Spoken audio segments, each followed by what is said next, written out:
ஆண்டவர் இயேசுவின் நாமத்தில் உங்கள் அனைவரையும் நான் வாழ்த்துகிறேன். இன்றைய தேவ வார்த்தை யோசுவாவின் புஸ்தகம் 1வது அதிகாரம் 5வது வசனம்.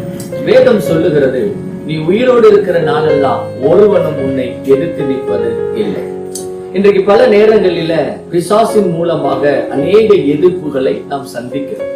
இன்னைக்கு மனுஷர் மூலமாகவோ அல்லது பிசாசின் மூலமாகவோ அநேக எதிர்ப்புகள், அது நம்முடைய வாழ்க்கையிலும் சரி, நம்முடைய ஊழியத்திலும் சரி, நாம் எவ்வளவு ஆண்டவருக்காக நம் காரியங்களை செய்ய வேண்டும் என்று சொல்லி நாம் எவ்வளவோ காரியத்தை நடத்தினாலும் அநேக காரியத்துல ஒரு பெரிய எதிர்ப்புகள், ஒரு முன்னேற்றத்துக்குள் போக முடியாத எதிர்ப்புகள் காணப்படுகிறது. அந்த எதிர்ப்புக்குள் இருக்கிற நம்மை பார்த்துதான் ஆண்டவர் சொல்லுகிறார், இனி ஒருவனும் உன்னை எதிர்த்து நிற்பது இல்லை என்று. கர்த்தர் அப்படியே நம்முடைய வாழ்க்கையை தேவன் நடத்தி தருவார்.